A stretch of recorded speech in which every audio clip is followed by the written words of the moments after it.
Agents of I.C.S. is a Monster of the Week horror podcast meant for mature audiences. Viewer discretion is advised. Why, hello there, and welcome back to our Monster of the Week actual play. Let us join the actual playing Monster of the Week, the Hunter people, folk. Yeah, that one. Hello, greetings. Sup? Alrighty, as discussed before, one of you, most likely Carson, made a call. Emmanuel Danes picked up and basically said, I'll give you guys one more day, but only one more day. We will be there on the morrow. So, picking up from where we last left off, realistically, we are post probably about an hour, 30 minutes, fight scene with Margot.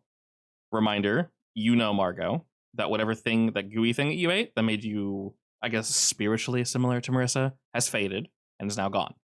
And we are literally post scene from the scuffle in the living room. Like, I think we had called people to, like, fix shit up here, right? Yes.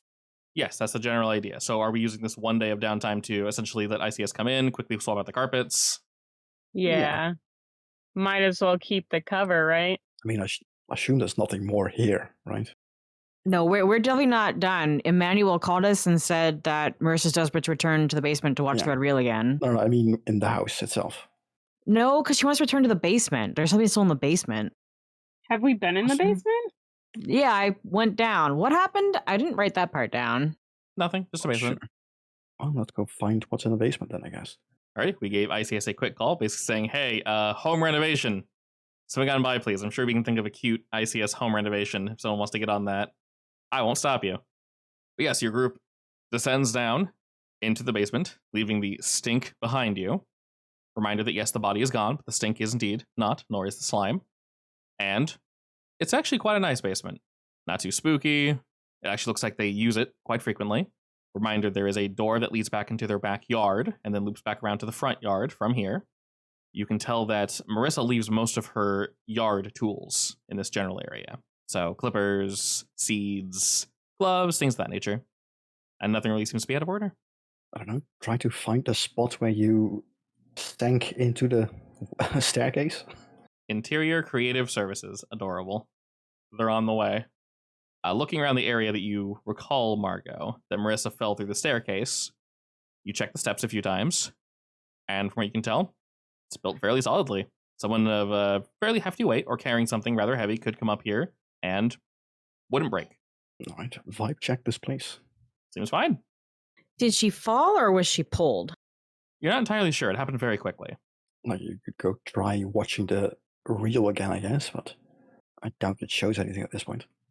I'm beginning to think that we need her to watch it. I mean, you watched it technically, so. Did it change when I watched it? When you watched it as Marissa, the additional scene was added. When viewed by random people, many different people, nothing was added, nothing changed. The only thing that had changed is time had passed and new scenes were added. So I could use myself as bait again? So what were the new scenes? You already used up the Marissa goo, so no. Yes, so you know that gooing again will not work. Basically, you can only trick it one time. No, the problem is that... what do we do next? Because we aren't sure what the other thing was, or what it was. I mean, it's never going to go away if we don't lure it out. How can we lure it? With the victim. I mean, we already did that, though, is the thing. With the actual victim. Yeah, meaning Marissa? Like, what would be the point of watching it twice?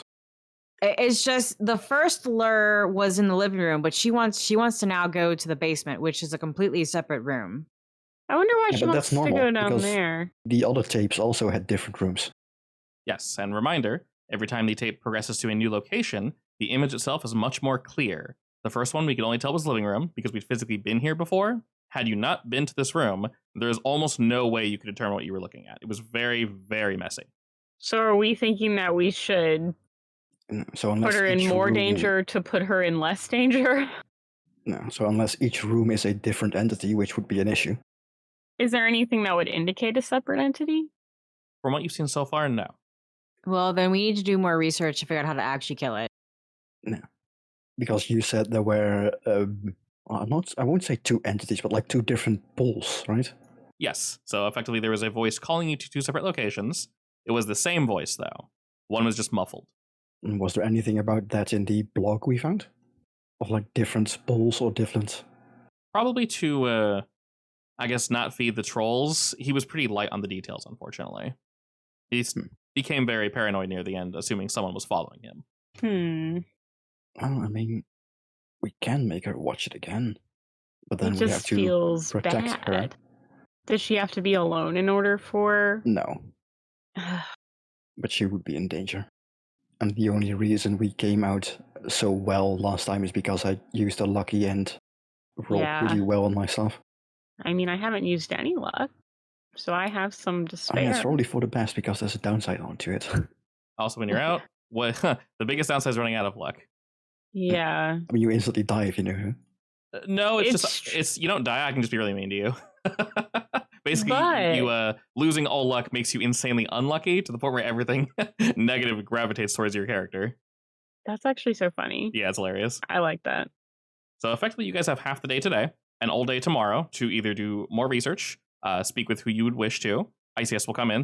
Interior Creative Services will come in. They will, as quickly as possible, rip out the drywall. Unfortunately, they have to replace the couches and stuff. They're beyond ruined. And all the carpet, they should be able to get it done in time. Like, I guess the last thing I want to do is just make absolutely sure that there's nothing in this house itself, which I assume is the case. But physically and spiritually, nothing. You guys definitely had time to run around. You do not believe the house itself is haunted or possessed or anything along those lines.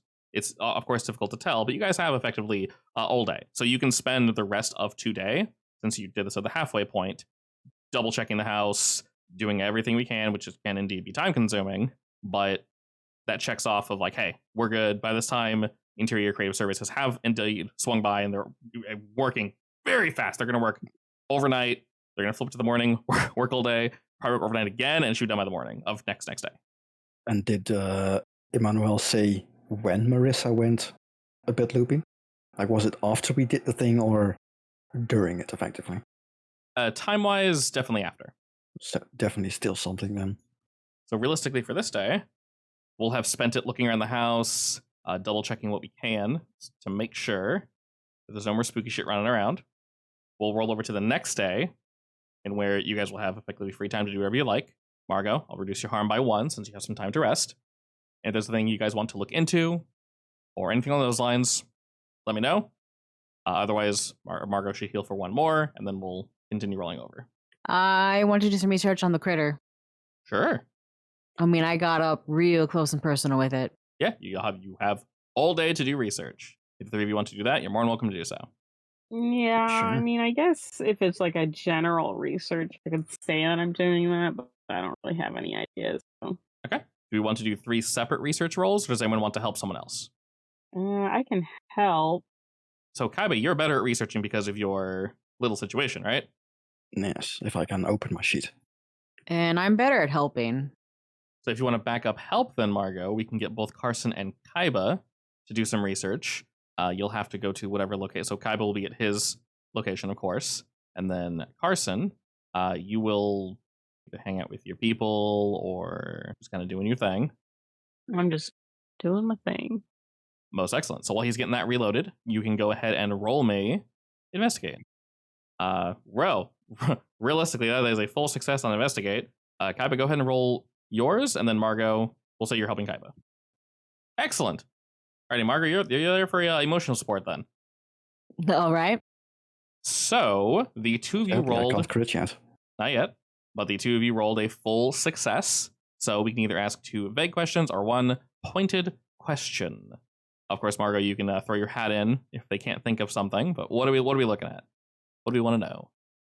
What do we still need to get rid of to finish this case, I guess?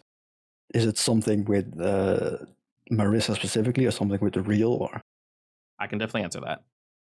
Carson, do you have a separate question or are you still thinking? If we do put Marissa in that situation, how best can we protect her to prevent something bad from happening? That would be more of an in-action role. Okay. Basically, you can also help NPCs because they also have stats. Well, they don't have stats, they have health. So if you see she's going to eat shit, you can move in and help her. So you can protect someone on that. People can protect you, of course. So all those things are definitely relevant. In general, if you're trying to protect her without you needing to roll anything, I can just tell you in general, whatever this thing is probably going to go for her, because it went specifically for Margot when Margot was Marissa. So you know that the thing, whatever it is going to go for her. This doesn't require a roll or anything. It's just something that you know. It seemed very focused. Also, you know, her family's not hurt. Neither her son nor her husband are hurt. So I'll go ahead and answer Kaiba's question. You asked what we need to do to basically get rid of it. Yeah. Perfect. So we'll say Margot was helping you look through various books and such. And there's a few things we realized upon doing research. One of them is the description that Marissa gave does not match the description at all for what Margot and Carson saw. It's different enough to the point where you think maybe this is part of the curse, the entity, whatever it may be, that's tied to this red reel.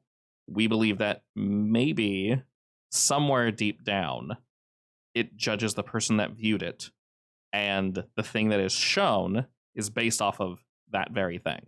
A fear, something that you do not want to see, something along those lines. Because Margot, yours was different from Marissa's. Even though your spiritual essence was that of Marissa's, you're still Margot. Your emotional state is still your own. While looking into this, we can look at various entities and such that revolve around fear, or things that maybe can be temporarily removed from a situation, but cannot ever really be killed, maybe only sealed away. And going down this route, this will of course take all day to research, but we will indeed get our answer. You effectively learn that if everything we've seen so far is indeed true, you believe that effectively, yeah, I think one of you already said this, spurring it on over and over, not just killing it over and over and over, because there's a new state now. Stage 1, could barely see anything. Stage 2, we can see a bit more. Who's to say what happens in stage 3? But we know, stage 3 of the guy we found online, he disappeared. So that could be the end, for all we know. It doesn't kill in stage 1 and stage 2, but he very much did indeed die in stage 3. So if we extend that to Marissa, that might also be the case with her. This could also be where the creature, the entity, is its strongest, could also be where it's also its weakest. The only time we have a chance to seal it, destroy it, or what have you. So basically we're gonna have to do this twice more, probably. If not additional times. We don't know for sure. Is there any way we can get like a better idea of how to do that? In terms of... do we know what its weakness is? Yeah.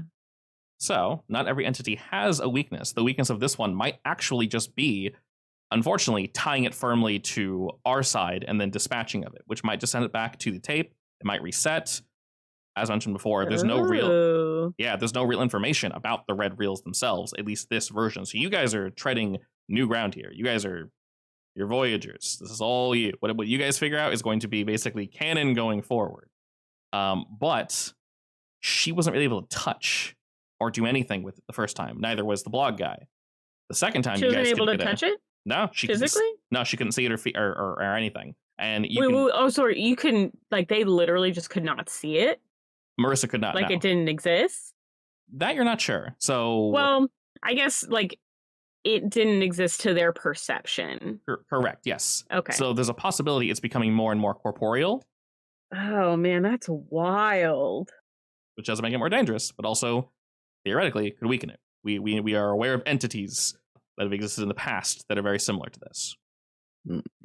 Oh, and then in terms of actually, taking care of it, weakening it and then sealing it away via any method that you truly believe in and you think will work. Very similar to our first one. So you wouldn't need to sit there the whole time, Kaiba, just casting. You would need to basically wait for a weak point, and then that should be when it's its absolute weakest. So weirdly enough, we actually need more prep for when it's weaker, because it's not tied here, so our magic doesn't necessarily reach it. Can I also infer if the thing that we found the first time, like, we found the weakness with my armory, but like, can we assume that if we summon it again, it's going to be different? Very much so, yes. Yeah. What you saw the first time, what you guys saw was tied to Margot's deep-seated weakness. Okay. Sorry, fear. What? That was my fault? God damn it. Yes. Yeah. I mean, apparently you have a fear for undead things, so that makes sense. Yes, you are correct. I don't know what I was expecting, but this is... for some reason, this is just wild. We're gonna have to find out what Marissa fears. We'll just ask her hubby. By the way, we can tell him and her that we are actually ghost hunters as an excuse to do what we need to do? I think we already told them that we are government agents, effectively, but... Yeah, but we can make it more official. We're ghost hunters. Yeah, I mean, So I think it's fine if we come out and quote unquote be honest. I mean, that might make us sound more crazy, though, instead of fabricating some other bullshit. Yeah, but with what's been happening and his wife acting weird, I think he'll be more open to it as long as Carson does his charm thing very well. As long as just a silly little chance that it just don't tell him that. Cries. Tell him absolutely nothing. Kidnap his what now? What? Do not resist. You're being saved. Alrighty. Realistically, Carson, if you can't think of a question this very second, you can always delay it a little. Margot, if you want to shoot a question, a little one maybe, that could also assist. You can. Or Carson, for this exact, I know this is weird, but for what we know in this exact second, you can ask the question later, 30 minutes from now, if you think of something. Maybe we're in the field and you go, oh, I would have researched this. That would make sense. You can totally hold on. Yeah. Okay. All right, perfect. So, however you achieve this information, Carson, you do so, whether it be from your allies or just from doing personal research. Kaiba and Margot, we have what we have, and the day will roll over again. And by this point, I.C.S. should have indeed, hoping, cleaned their house out. Of course, there is a service for this, but they prefer not to use it. Margot, the cost of this, of course, is going to be paperwork explaining what? I accept. Oh, I guess Margot and Kaiba, since you officially work for I.C.S. So basically some paperwork later as to say, how'd that happen? Please and thank you. They'll let it slide for now, but normally, of course, we are very aware that this needs to be taken care of now. Well, and I mean, since we're, on a new frontier, they need all the details just so we can avoid this and do it faster again next time. So yeah, it's fine. Kaiba would probably go into excruciating detail about the weird stuff that happened with the viscosity and how much it sticks, and that's exactly why it needs to be replaced. Perfect. Yeah, so as Margot said, because you guys need to get this done this very second, they'll let you put the paperwork off for later. But sure. That stack is unfortunately getting slightly taller, but it's okay. Not a big deal. But yes, the day has indeed rolled back over. We do know that the family will be at their home now. We'll say they'll get there around midday, probably around 12, I'd say. They're being fairly generous to let you guys do what you need to do. So however you guys want to approach this. Do you want to do it in their basement this time, or do you want to do it, I don't know, somewhere else, I guess? So we are still unsure if the location matters, right? I don't think it's going to hurt to do it in the basement because she's probably going to get drawn there anyway, since it calls to you. Yeah. It might just mean more paperwork. Well, I mean, is the basement super finished, fancy wise? Or is it just a basement, not finished, but still clean and organized? You wouldn't want to live down there, but it's nice. Perfect. There won't be much to clean up if we ruin something. Don't say that too loud. Right. So, having cleaned everything, leaves convincing them to let us do this. Right. What is the approach exactly? Twice. They still think you're bug folk with all your official paperwork and such. They do indeed believe you, but there's some weirder shit happening, and well. So, Emmanuel, meet Carson. Carson has a way with words. Sure do. I think the last time we basically kind of explained this stuff to him. Yeah. So he knows there's something potentially wrong with Marissa, but you can work on that. Yeah, it's kind of a weird situation. All right, since you're leading it, Carson, which route are we going? Well, can you go over the scene real quick? The actual setting? Yes, effectively. It's going to be about noon. You do know that all three of them are home. His car and her car are both in the driveway. If it's a weekday, Jack is probably at school, as it's midday. And your group's going to be walking up to their home to introduce yourself, and however you want. You can still go the bug route. You can say we're ghost hunters. You can say we work for the government. Realistically, however you want to do it, the most important thing is... But they already know that we've come to them multiple times about the bug thing, right? Indeed, yes. But they're a little suspicious? Well, it depends on what you guys want to do next. If you keep poking with bugs, eventually they're going to be like, there are no bugs, leave, go away. And then you guys kind of lose access. You know what? I just got that trust me thing. Let's lean into it. You can clarify whatever that is. Effectively, it's just whichever route you're going down is going to be the one that we continue with. So I'm gonna go ahead and just be like, I'm gonna go the paranormal investigation route. Sure. Demonic possession, if you will. So you rap on his chamber door. It opens. You see Emmanuel answer, but in the background, you do indeed see Marissa. It looks like she's cooking, and her head kind of popped around the corner. He is also wearing an apron, so it looks like they were cooking together. Oh, that's kind of cute. And she kind of gives a wave. Whatever they're working with clearly has her hands messy. She looks at that and kind of shrugs, then pops back around the corner. But she looks fine now, from what you can tell. Emmanuel gives you guys the quick up and down look, nods, turns to look back to the somewhat out of instinct their living room, then flips back to you all and says, "Well, I see the three of you have indeed returned. What was the topic you wanted to bring up? You sounded as if there was an extra problem." Is Marissa in earshot? Ish. If you don't want her to be, then you can ask him to come outside for a second. Yeah, I'm going to be like, hi, Emmanuel. I'd like to have a private word with you if that's okay. Of course. He turns. "Marissa, I will be just a moment. There's something we need to look at outside." She calls back. He nods, turns, closes the door, and looks to your group. All right. How you doing, Emmanuel? Better now. How's Oh, sorry, go on. You're going to ask how Marissa was? Yes. Yes, she is doing, from what I can tell, much better. I believe some of it might have been due to lack of sleep. But we're prepping for dinner tonight. She both looks and, well, to my limited experience, sounds better. She does sound better? From what I can tell, yes. As you may have gathered, we're not actually a bug company. He nods. And if you would be willing to listen, I would like to discuss with you the real reason that we're on site.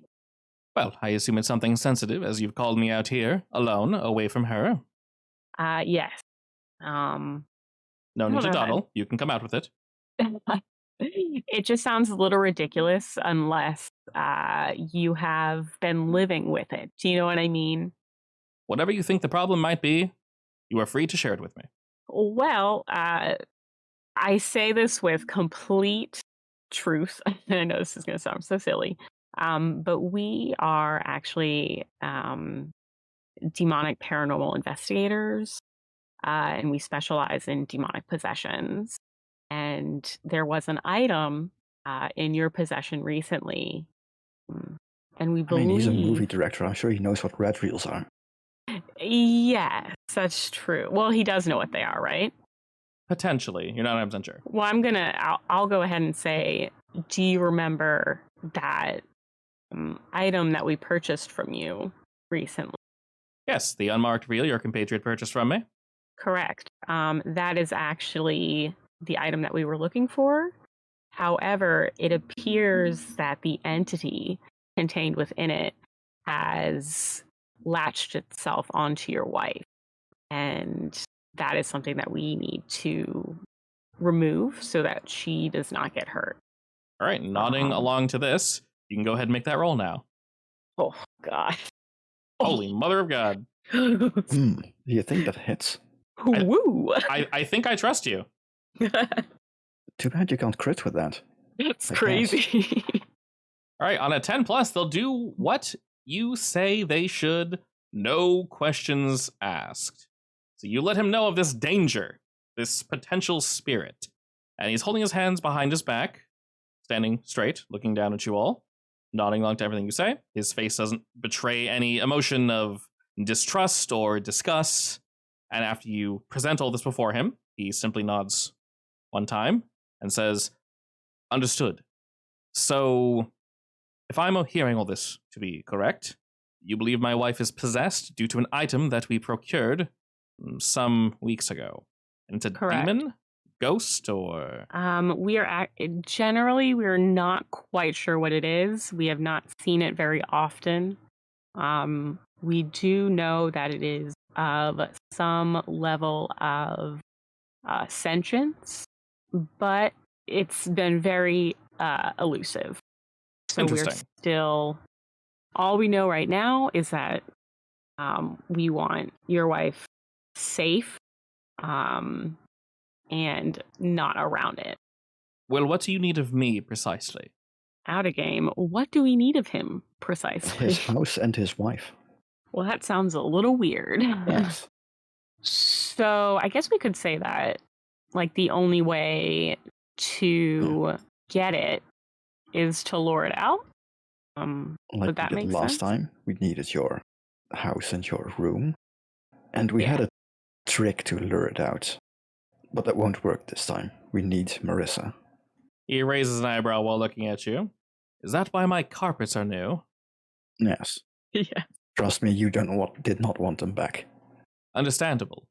Well, whatever it is you found or ran into, you all seem to be speaking the truth. I see no reason why you would betray me in this way. Three of you seem like good people, and you did indeed replace what seems to be the walls, possibly the furniture. It looks newer, so I'm not one to complain. And the carpets. Quickly, too. Only took you about a day and a half. We made sure to match as carefully as possible. Yeah, we're pretty efficient when it comes down to it. Clearly, you know people. It only took me 3 hours to finish the paperwork. He laughs at that and then turns to the door that is closed, looks back to your group. I am assuming I'm at here because you do not want to worry Marissa. That's right. We will need to tell her this, though, correct? If we want her to assist us. Yes. Yes. That is The case. issue is that if we wait, she'll probably end up like she was last time, more erratic. And we want to prevent that, if possible. Understood. So what you're saying is whatever you pulled off last time prolonged the effect, whatever it was that is affecting her. Delayed it. Correct. Well, we partially got rid of it, but apparently there was more to it, so we have to keep doing it until it's all gone. Interesting. I will definitely say that I am one whose mind is more open to potentialities such as this. Marissa, possibly.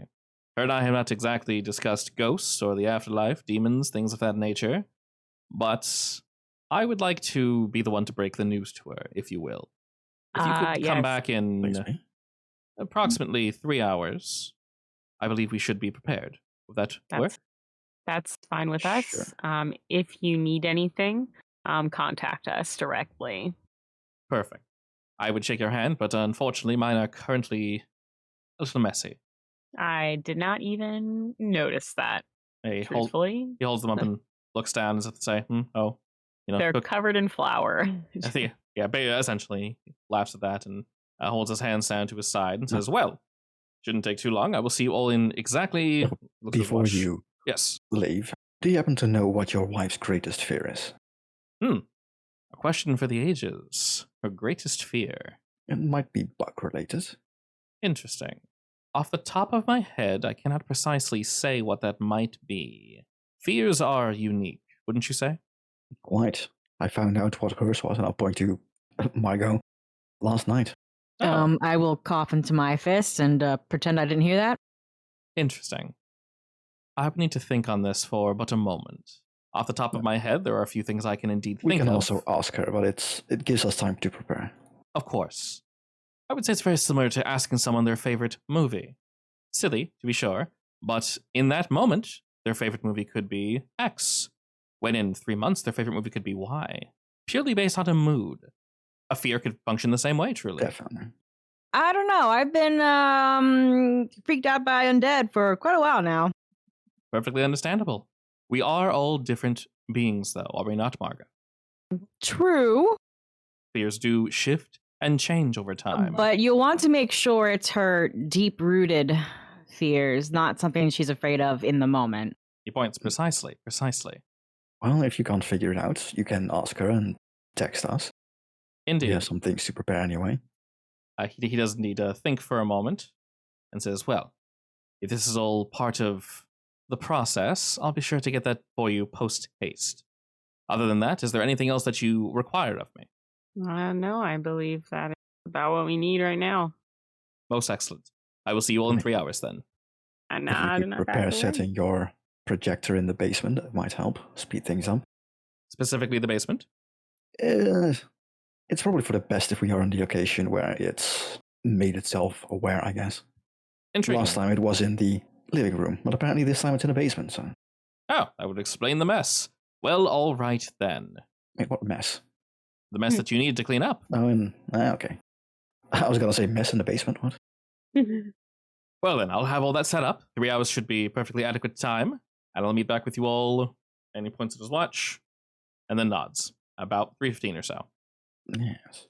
And with that, he turns about, heads back into the home after giving you all a wave, and he will go discuss things with his wife. All right. And we shall prepare as well. Indeed. Is there anything in particular you all want to prepare in these 3 hours? Full body armor for Marissa. Yeah. Put her in a bubble made of lead. Yeah, because we must have some charms or wards to give her at least a basic level of defense, right? Isn't your girlfriend a witch? Probably. Does she do wards? Does she know about that kind of stuff? Probably.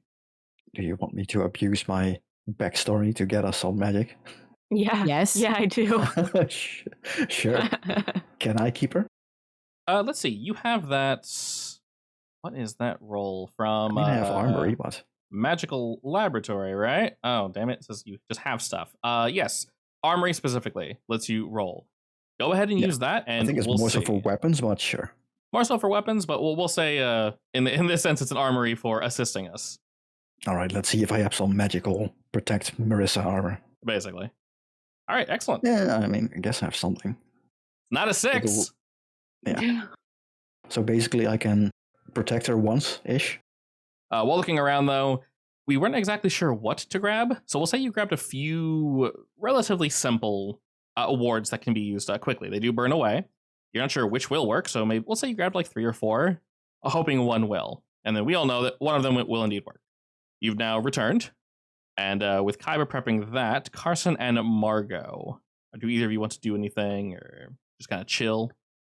I guess I want to prep some weapons, something smaller for enclosed spaces. Yeah. But in terms of weapons, Margot, when you say weapon, what are you intending to bring with you? Well, the creature has a physical presence, right? Theoretically, you do have your crossbow. I can also bring you some weapons if you want me. I have different things than you, I believe. Dear God. Would you like a flamethrower?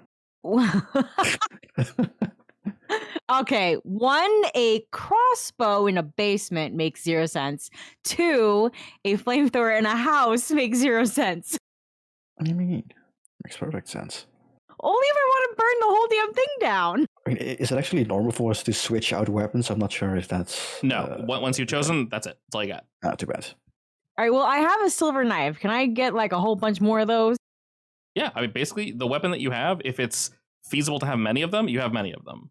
So if it says like slow, then it's a slower weapon. If it's fast, it's you can use it easier. They're there basically to balance and for exploitation one way or the other. Then I will assume I'm not bringing a magnum in that case, so I'm just bringing my swords.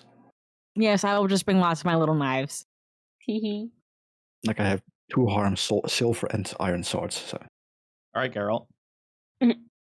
In fact, I guess I'll bring my big sword too, but I'm not expecting to take it out. I could also have gotten a mallet and a wooden stake. Apparently that's 3 harm. It's a bit... 3 harm, but very hard to use. Yes. It's intimate. Intimate. So you basically need to be so close that you set up the attack and then use it.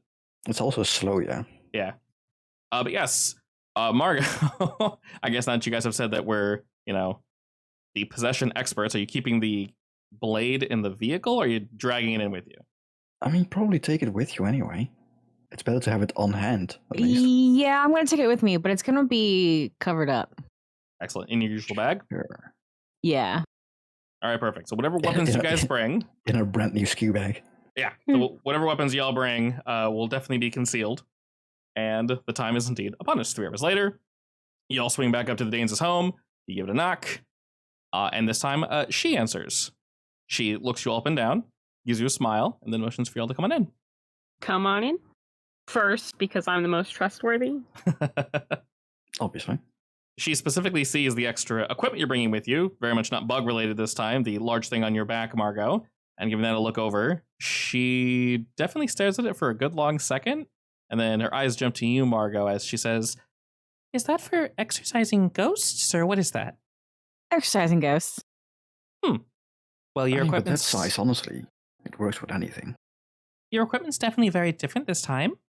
Well, we actually, know what the problem is now. Kind of. Do you always pretend to be bug hunters? No, it's whatever is relevant to the situation. There actually were bug reports. We just happened to take advantage of it. Were there actually bugs in our house or no? No. Yours, no. Honestly, you're free and clear as far as that goes. Which really is great, and you got new carpet out of it. So this is true. New couch too. The cushion was getting a little flat, so I in a way sort of appreciate it. Yeah. Well, we do what we can. Well, in that case, any old equipment you need destroyed in the basement, take it out, put it in the middle, the danger zone. That was a bad joke, Ben. That's fine. She laughs He's all the not same. good at social stuff. It's fine. Just let me make the joke. And Emmanuel descends the stairs. His charm is 0. Gives you a quick wave. This time that they are both dressed more traditionally. And he looks at you and says, "Well, Jack is not currently home. He will be out with friends for the night, staying for his sleep over, to my knowledge. Now that the masks are off and we all know exactly what we're doing here, what do you need of us?" Marissa is on board. No more lies. We are aware of what's going on. I will produce a red reel from my back pocket.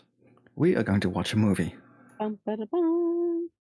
Upon seeing that, she takes a single step back and goes, "Oh, that thing again.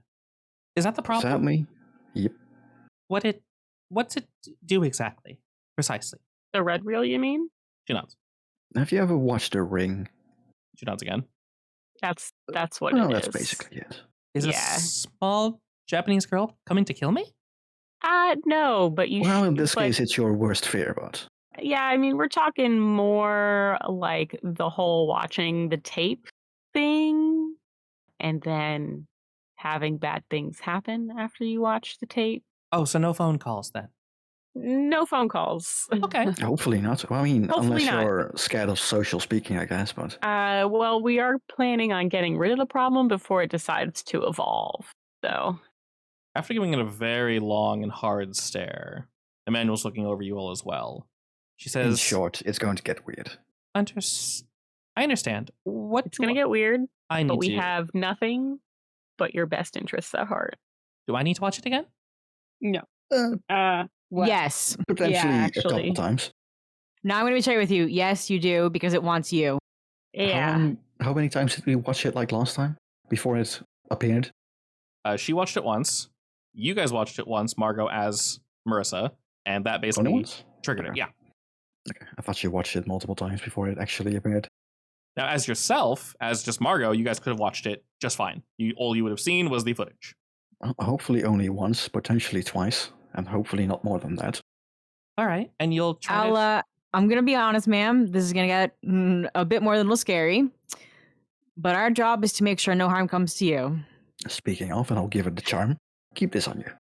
Okay, she takes it and looks at it and just hold on to it. Do I need to, stick it on something? Stick it on your face or your clothes, keep it in your pocket. It doesn't really matter.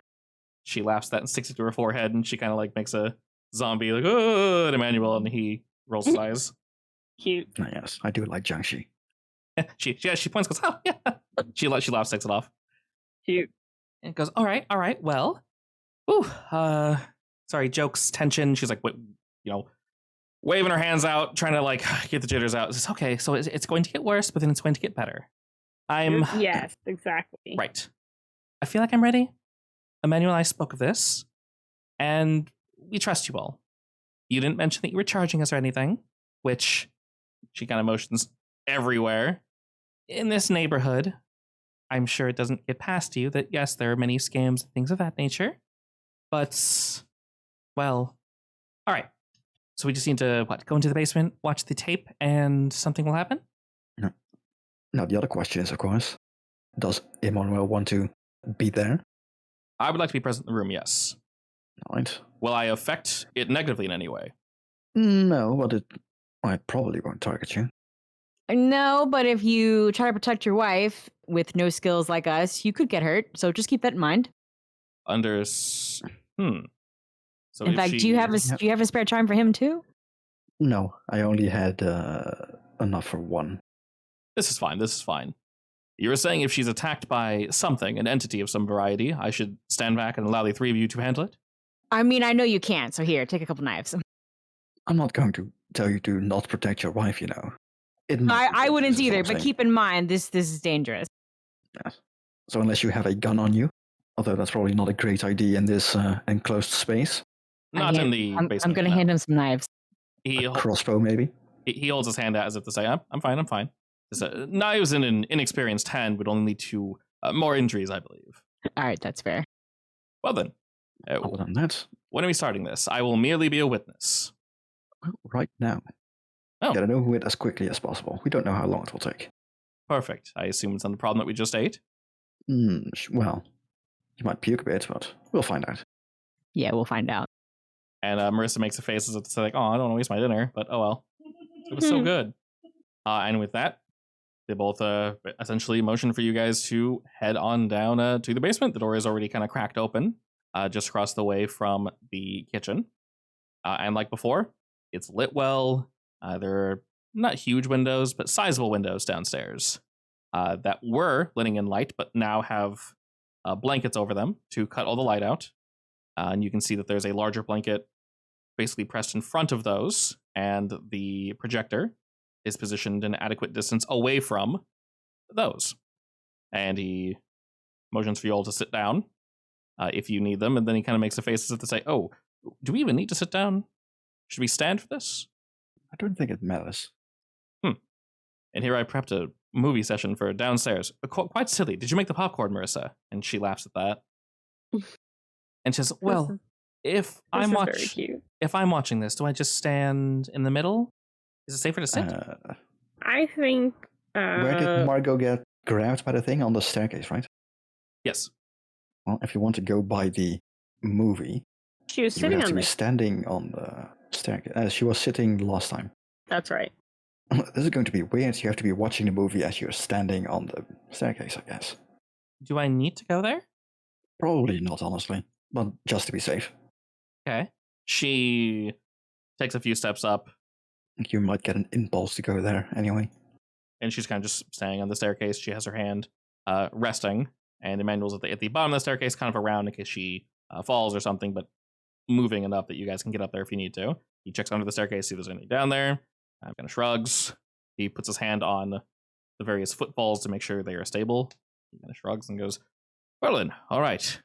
I guess with the lights down and everything prepped, I guess we just begin. Pretty much. Might as well. With everyone in position now, Manuel checks where everyone is standing. Oh, real quick. I want to drop my big sword somewhere nearby, but not immediately nearby, since it's probably too big for the basement.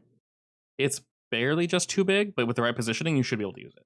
When you say drop, do you mean like put it on a table or? Yeah. As you're considering this, Manuel looks where you're all standing, looks to Marissa, nods, heads over to the machine, slaps in the red reel, very carefully loads it all, make sure everything is precisely where it needs to be, fires it up, and motions to the blanket that is now our drop screen. He says, all right then, we're trusting the three of you as professionals. I'd say good luck, but we shouldn't need it, right? I believe in luck. Thank you very much. Well, if it exists, I definitely used some yesterday, so. Well, let us hope excellent luck befalls us all then, yes? Yes. He nods and hits play. And as he does, he leans back, further dimming the lights, completely cutting them out from the room, and the reel begins to play. He steps back to be slightly closer to Marissa as she's standing on the fifth or so step, heading down to the basement. And as expected, the first scene plays out. Messy, water damaged, smoke damaged, almost impossible to decipher. But we know this is something sneaking up just behind Marissa, over and over and over. It plays out about 8 to 9 times. Something sneaking up on her while she is alone, somewhere in the living room, presumably scratching her neck as there's a scream, and then it cuts to nothing. Oh, jeez. It continues to play. This time, the new information that the three of you saw. Marissa has yet to see this, and it plays out of her going down the steps. And as it does, for the briefest of moments, Emmanuel checks to make sure she isn't actually walking down the stairs. She is not. She's standing still currently, holding on much tighter to the handrail. Scene plays out the same way. This time, cleaner and clearer. She heads down. It follows. She gets the item she needs. She begins to head up, and approximately where she's currently standing, she breaks through. It happens so quickly, and you can only really see just above her knee. It's difficult to tell if, as one of you guessed, something reached up and pulled her down, or if the slat just suddenly broke. Regardless, she's stuck. You can hear her screaming, which seconds later is muffled as something wet and indecipherable shoved down her throat. You hear gurgling, and then the scene also cuts away. Oh my god. It cuts to black again. And as we can just hear the reel playing in the background, Marissa just goes, "Oh." And after a few seconds, a new scene plays out. This time, we see Marissa again. She's standing somewhere new, somewhere that is not this home. It is substantially clearer. You can see everything almost perfectly, as if this were recorded on your standard reel. She's in a cold, dark, concrete room. Water can be heard dripping somewhere in the distance. As she moves about slowly, she's looking around for something. As she looks, you think for a moment that her eyes will lock on to this camera person, but they move so fast that at no point do you ever actually see Marissa's eyes. This individual, this thing, is just always out of her sight, to the left or to the right, but never in front of her. And you can hear her whimpering slightly from the stairs, but she's staying strong. Just kind of like a holy shit, this is what is going on, is she's kind of like repeating that. And you see this thing move around faster and faster. There's some light peering in from cracks or holes or pathways in this concrete area. But it's moving so fast, it's really difficult to tell where she is. On second playthrough, this will become more clear to you. It's getting closer, though. It's the main thing you notice. Every time she turns, this thing moves and is a step closer, and then a step closer, and closer, until finally it moves in. You can hear her panicking in the film now. But whatever this thing is, unseen by her, is always one step away. And when it finally does reach her, it does what it's here to do. And if you do not see it in perfect detail, you know this time by the screams that are wet and guttural and cut off this time. Instead of Marissa just being harmed or hurt in some way, you can tell she is killed this time. The entity looks down at her mangled corpse, and the film cuts out. The reel slapping against the machine. Over and over and over.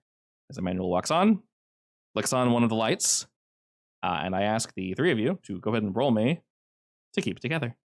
With plus cool. A 10. Nice. Beautiful. Margot. I do not, in fact, keep it together. Margot, you gain no stress. Oh, I gain experience. Nice. Carson, you will gain 1. Ugh, Kaiba, you will gain 2. And yes, Kaiba, please mark experience. Can you put it on my stress circle? Gladly. Thanks for asking. Kaiba, how about yourself? Let's go with I'm tired. I'm fatigued. That's fair. You've been very busy recently. You've been super busy. Alrighty. This last film was much more graphic than the others. Much more clear. We could tell exactly what was happening. And with the lights now on, Marissa is still in position, eyes wide, mouth agape, just staring at that square, that 4x3 viewpoint into her future that ends in death. Marissa, talk to us. Is that going to happen? Not while I'm here. Where was that? Good question. That's not our home. I've never seen that before. Are we sure this is going to happen? Assumably. Emmanuel's looking around the room for something to pop out. We think we hear a stirring for a moment, but it's some bird outside, running along the roof. Any, did you recognize that place, Emmanuel? It's difficult to tell. It's, Were you saying we could review this tape without it, advancing? We don't need Marissa to view the tape, do we? That's correct. No. All right. If that's the case, we could theoretically watch it again without her. I can technically pause it. I'm not sure how it works with something that might be supernatural, but we can try. These cannot be held up to the light, correct? Can they? As you ask, he pops it off. He tries to hold it up, and he's just pulling on the reel. He's shaking his head no. They're all blank. He just says, shit. Well, seems we have to view it. All right. Well, we can't leave Marissa alone. Do you happen to want to go anywhere, Marissa? Not at the moment, no. Is this referring to before, when I felt as if I needed to go somewhere or do something? Yeah. She's kind of nodding along as she's thinking, as if to say, okay, I mean, this at least tracks, it makes sense. But seeing the tape change into something new is definitely something. And you guys could tell 100% this was Marissa. She would dress like that, hair was the same. You never saw her eyes, or if you did, it was like barely a glimpse, like a smear Is this frame. the same outfit that she's wearing? Not currently, no. Okay. You have seen her in this outfit in the past, though. Is it an outfit she wears often? Often enough that you've seen it? You're not really sure the extent of her wardrobe. Because I feel like, because this is supposed to sort of tell the future, right? Yes. So whatever's happening is not happening today because she's not wearing that outfit. Is that a strange assumption to make? No, I think that makes sense. The guy, the streamer, he watched the tape, made his last stream, and then when did he supposedly disappear? Oh, the blogger, I mean. Yes. So, yeah, it was purely text and everything. After discussing it, I think I said he was silent for about a week or so, primarily because he thought someone was legitimately screwing with him. And then he just said, nah, I'm done with this. But unfortunately, he didn't update after that. You could tell he was intending to. So it could take up to a week? Potentially. It's difficult to tell precisely when he died, as where his body was found, decay, water, makes things difficult. So it is going to happen, but we probably can't force it. That's an issue, actually. So do I just need to wait until I wear that outfit, or what are we thinking exactly? Well, until you get a similar feeling that you had last time, I guess. But what if I just never wear the outfit? I mean, eventually you would just get the pull, right? Then couldn't we force it? In a way, maybe? Is she wearing the outfit she was wearing in the second clip right now? This one's different. Maybe we should try it with that, I guess. What I was going to say is that if she decides not to wear that outfit, will the red reel change? If we burn the outfit. Like, if we ruin the outfit, does the red reel know that? So, something you do know is the beginning of the tape shows about 9 or so clips of something sneaking up on her. In each of those, she's wearing something different. Okay, so it really doesn't matter. So it doesn't really matter. It could be any of those outfits. I don't like that there's something sneaking up on her. She definitely looks a bit shaken, but she's on board with whatever's happening. I mean, I don't want to wait until she starts feeling weird again. Yeah, I think that might put her in more danger. I just realized you failed your cool roll. Yeah, I did.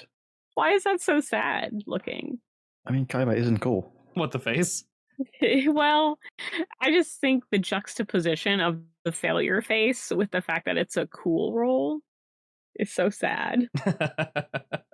The full art of that in the book, I could be wrong, but the dude's like opening up his like trench coat, and there's like eyes and tentacles coming off his chest. So it looks like failed magic. So yeah, it's an apt picture. Oh God. I don't really know how we go about forcing this. I mean, last time we managed to force it somehow. Yeah, but that's because we were in the correct location. I mean, we are this time as well, for the second clip at least. But that didn't happen. So the third clip is where? We don't know. What's the Like setting some look like? damp concrete room with water dripping, I believe. So maybe an underground room? It was a room, right? Or was it like... It's definitely hard to tell. You can, if you want, rewatch it again without her and try to focus specifically on the background images, because there was definitely more to be seen. It just happened very quickly. Question. Answer. If I rewatch it, will it give me more stress? No. So you after watching it once, you can watch it again if you'd like. Okay, I'm going to watch it again, and I'm going to focus on the background. Yeah, do the three of you want to watch it? Or does someone want to stay back and watch Marissa in the other room? I think someone needs to stay back and watch Marissa. You guys want me to do it? Yeah. Also, take note that You're in the the buffest clip, of the bunch. she was walking down the stairs. So if something does happen when you walk down the stairs, one foot done here, pay attention to that. So I guess that'll be a good test for right now. I will. I'll go with her, and I'm going to be prepped to use my magic to catch her from falling down. As you're mentioning up the stairs and going and triggering, and she turns to walk upstairs to go back up there, and then you guys mention all this, and she pauses and goes, "All right, you're just gonna walk Don't do it with me, then, Marco." Yeah, I think that you need an escort. I'm gonna go ahead and. All right, since I'm gonna make sure, since my motive is gonna be to catch her, because I'm expecting her to get pulled down, because the tape should follow the injuries should follow the tapes, right? Good. All right, I'm gonna hold my hands out by her hips. Just is this all right if I keep these nearby? She nods. All right, and then as we go up, I'm gonna have them right nearby. All right. It probably looks real dumb, but I'm gonna be safe. Might look a little silly, but doesn't hurt to be extra cautious. Better safe than sorry. You know Exactly. what they say. And the two of you ascend the stairs. That sentence was backwards. All good. It should have been. You know what? Better safe than sorry. You know what they say. Better safe than sorry. Not the phrase before that. Sorry. We're rebels here. It's okay. Do as you will. Better know what they say. Better know what they say. Safe and sorry. Then. My brain is leaking. You know what they say? Better than they've sorry. As the two of you ascend the stairs, Marissa very carefully takes a step. After a step, she turns back and looks at you, Margot, nods, and continues a bit faster now. Both hands Carson, on each rail. do you think the mask would work on the rail? The reel? It isn't her essence, or probably not. I mean, I think last time it wasn't my maybe face. It might. It was her essence that we tricked the first time. Yeah, but it is a magic item, so it might work. Can I reasonably guess if it works or not? Judging by what I.C.S. told you, it's about half and half. You're not sure. I mean, it's worth a try. It's not a strict no, though. It might, if I fail, then, I might walk around as Marissa for half a day. Half a week. I don't think we need to because the tape is done, right? Yes, but it progresses if the person who is in it watches it, I believe. But it only progresses up to a certain point, to the death, right? Yes, but it gets more clear, right? So it might help. The last one is it not as clear as it can be? From what you can tell, yes. I think you should save the mask for maybe the location once you figure it out. Maybe. And as the two of you I move... think there's a limit to the mask, technically, but... No, you can use it many times as you want. It's just, don't mess up. But yes, the two of you ascend the stairs slowly, but she speeds up near the end, and neither of you are pulled down. Nothing grabs onto you. There is an anticipatory feeling from you, Margot, as you did physically feel this before. You swear you felt it. But no, you're not grabbed and pulled down or drowned. Nothing touches you, fortunately. And after that tingling feeling leaves your body, the two of you are back up near the living room, near the kitchen, on the first floor again. Wait, tingly as in it might have pulled her down? No, as in you're anticipating something. Builds up. So, anxiety. Yep, then nothing happens. And the two of you are safe. She looks down, nods as if to say, I'm all right. All right, we'll continue to the living room, I guess, or the kitchen, whichever one. Perfect. She moves over to the living room and takes a squat on the couch. And she's just kind of breathing in as if to calm herself. And then back downstairs, we have Kaiba, Carson, and Emmanuel. He looks to the two of you and says, well, should I put it on one more time? See if we can discern where this is? Does it have a slow motion feature? It does, yes. I'm not sure if it will function, but we can try. We can try. We'll need to be careful. Can the tape be damaged? I mean, I'm sure I.C.S. would have tried, right? Yeah, definitely. Not like destructive, but probably little things.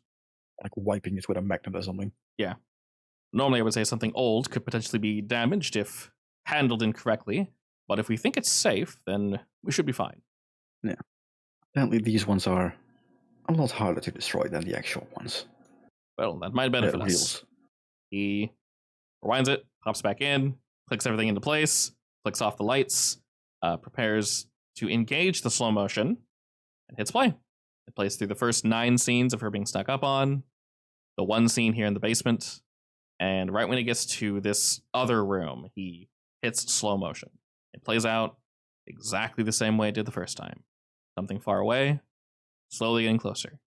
Whenever she turns, it whips so rapidly, all the images blur, to the point where you can't make out anything.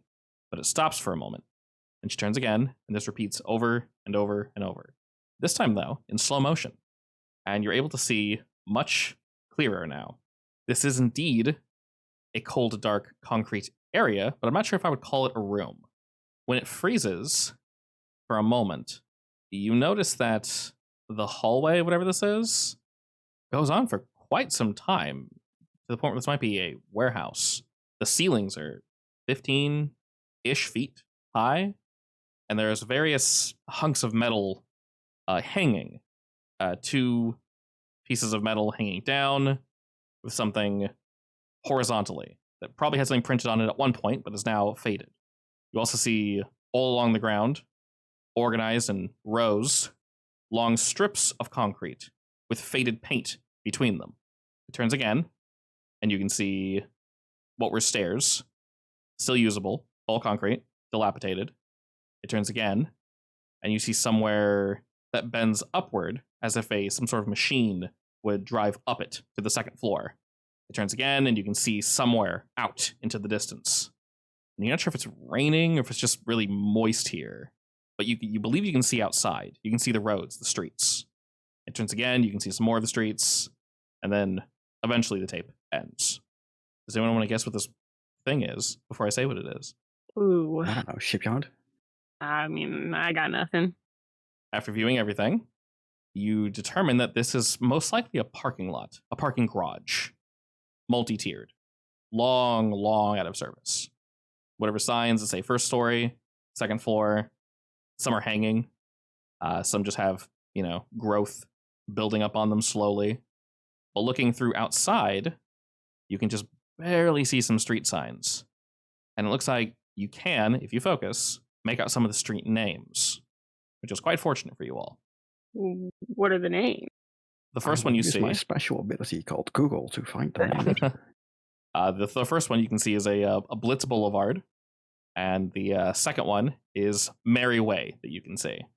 And yep, upon punching these into any digital search feature you would like, you eventually find the area, which isn't too far from here, but it's a jaunt. Were she to run here, it would take her, realistically, probably a day or a day, like half a day just to get there, just pure legwork. It is some miles off. On a bike, it's more feasible, but it's definitely not here. An old, dilapidated, no longer used parking garage. A parking garage? Gross. Why are parking garages so creepy? Liminal space. I was just gonna say it's because exactly. Is it more or less creepy with no cars in it? Creepier for sure. unless there's in the distance 2 cars parked next to each other with nothing else in the way. That's weird, yeah. That or it's completely full and no sign of life. Yeah. Apparently there's conference buildings which have basically back rooms, which are only for staff and stuff like that, but they're built in such a way that if you're in them, you cannot access the normal rooms anymore. Oh, joy. So when you're in a staircase, basically, you'll have one of those double staircases that you have to hop over to the other side. Otherwise, you'll never get out, unless you take a service exit. Weird? And there's nobody in there. Huh. So you can basically walk for hours without meeting anyone. Hell yeah. That's my favorite. Alrighty, well, your group is able to determine this fairly quickly. As you're upstairs, Margot, do you say or discuss anything with Marissa? She's seeming to relax now. Yeah, I'm going to take her mind off of it. I will very shyly and non-Margot-ly ask her how she learned to do makeup. You're not sure if she heard you at first, as she's very clearly focused on something else, and she turns to look at you quizzically and says, I'm sorry, what? Makeup. I've never done it before. I wanted some pointers on how to start, maybe. Oh. Her expression is very shell-shocked at the moment. She's not breathing as heavily, But it fades away as you ask this very mundane question. And she smirks a little and nods. And she says, Sure. I can definitely teach you. When I was younger, my father showed me how to use makeup. And it was fun. Something that we did together. I can show you, I guess, if you'd like. Unless we're doing something today. I'm technically free. Jack won't be home. We've already eaten. We'll find out when they come back upstairs. I can make time any time. Yeah, if not today. She smiles. You can tell that she appreciates that you changed the subject. Margot's learning. Yeah, the two of you kind of just chit chat about this. Yes, Carson, technically, if you had a question that was regarding that time prior, you still have it if you have something. If you have question. Does anybody else have a better question? If there's any way to force this to happen so I can speed it up rather than waiting around. Incredible. Yes, that's a great question. Sure, we can say with these entities, things that represent fear, of course, depending on the canon and such, facing one's fears is indeed dangerous, but efficient. So sometimes just accepting fate for what it is, going to a location, facing this thing, will sometimes be more beneficial towards you, as opposed to hiding from it and letting it get worse and worse and worse. And since these locations are in the middle of nowhere, it could have taken that guy a week plus to die because he had to find it first. Yeah, I guess. Does that mean we're just gonna have to like drive around for the next month and show her different locations until it pops No, up? I thought we knew the exact location. You We do. do. But we also aren't sure if the third time is the charm. We just know that the other guy died at the third time. Indeed. Well, there's only one way to find out. We go there now and confirm it. Were there more and less scenes in different prep reels? This one in particular, we are treading new ground. The only other one we're aware of is 3. Okay. The other ones are more shot like, home videos, so there's far more than 3. There's, anywhere from 10 to like 50 separate scenes. But they make sense. They're not nonsensical, ooh, gotcha, scratch your neck. Well, in that case, I guess if they're up for it, we can go on a road trip. Yeah. It's probably better to do it at night anyway. Fewer people. I mean, it's also abandoned. I'm not sure it matters the time of day. Yeah, it's around late-ish 4, getting close to 5 p.m. So realistically, if you guys want to go today, you're more than welcome to. Yeah. I mean, we're already prepared anyway at this point. Is true. Point in waiting. Okay. Are the two of you, Kaiba and Carson, discussing this downstairs while viewing, after viewing the tape, I guess? Yeah. I guess you. I mean, we would ask Emmanuel if he's up for it, I guess. You bring up the topic and he's nodding along. And when you turn to him, he ceases nodding and points, saying, that actually might be our best course of action. Faster. And with all of you here and prepared, in the right mindset, why not take care of it now? This dude is very calm. Very. He is very calm. You've experience with things like this, yes? Sadly, yes. Do I want to ask your success rate? Well, I'm still alive. Your success rate in protecting others, not yourself. Nobody's ever died on my watch. Good to know. I've worked long enough, someone probably has died on my watch, but that probably just makes me try that much harder to make it not happen. When I say that, that does not mean everyone came out unscathed, though. If it was 100% successful, we'd probably be lying to you. Yes, that's all I'm saying. That is a good point. He nods at that as if to say thank you for not completely bullshitting me. I wouldn't normally believe what I'm seeing, but that was indeed Marissa. There's no way you fabricated that. Definitely not. But that does mean that she's in danger. So, indeed. Not that we didn't already know that, but obviously it does give clarity. That's the whole point of it. It's now 1080 or whatever the highest definition is. And you said you believe that waiting would only cause her to fall back in the state before, where she believes she's being followed, has strange urges? Yeah. Yeah. I mean, it induces paranoia, it seems, and it feeds on your fear and gets stronger from it. It probably induces the paranoia as a way to push the victim into maybe making like reckless actions in fear. I'm not entirely sure. But... He nods along, as if to say that makes sense. It drives him to exhaustion. Well, now that we think we know where we're going, shall we head upstairs and I guess break the news. Yeah, I mean, at the end of the day, it's her call, so. Quite true. And with that, he turns off the machine, flicks on the lights, glances over to the blankets as if thinking about taking them down, and just, I'll do it later. And he begins to head upstairs, back to the first floor. Might have to bring the projector down. Oh, do we need to view it there at the location? Potentially, if there's another scene. I should be able to set it up fairly quickly. Yeah. I mean, from the images, it was dark and had a big wall, so... Should we enter first and set things up and then have her enter after? I guess it makes sense if we try to reproduce the scene as much as possible, so... All right. To a degree, at least. You are the expert, so I will be trusting you. And with that, he heads back downstairs to basically collect everything. You guys noticed there was a large, attaché case where he placed this in and other things to get everything mobile and ready to go. So that takes some time. Marissa sees both Carson and Kaiba come upstairs, Emmanuel following shortly after. And she gives you all a look as if to say, well, did you figure it out? I can see in their faces that they did. Wonderful. Does that mean we can get things taken care of sooner rather than later? Yeah. Are we going today? That's up to... Is it Marissa. somewhere nearby? It's about a couple-hour drive, right? Realistically, it is not a couple hours from where you guys are now. It should be at most 30 minutes. Oh. Pretty close. 30-minute drive. Oh, hopefully we don't have more scenes popping up. Yeah, widen at that as if to say, wow, it's actually kind of close, okay? But close but far, weirdly enough. I can't imagine walking that distance. Sadly, that's the case for all of them. She nods, looks at the time real quick, and then back to her group and says, well, we've come this far. If we're going to take care of it, we should do it now. Do it today. While Jack is still out, yes? Yes. Perfect. She sees Emmanuel come up the stairs. She smiles at him. He smiles back. And with everything prepped, they're essentially ready to go. Is there any reason that she would have been there? No. Without our... Abandoned? No way. Without our interference? The other guy... No, but the other guy also had no reason to be at a... Abandoned bridge? Hard abandoned bridge over a river. That's fair. Yeah, we can assume it brings them there somehow. Just straight up fear, who knows? A self-fulfilling prophecy. And having discussed all this, she's just trying to hype herself up and not freak out. But we can do this, we got this. We're already going. We got 3 experts. We got all this shit here. Manuel's got the business in general, so let's get this all set up. So he brings everything he needs to bring. She doesn't need to bring anything. I guess her purse.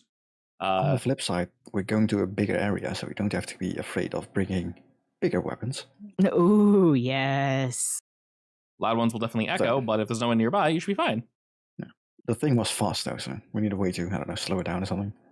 And with that, we all hop into the vehicle that was rebranded to something else. I did write it down.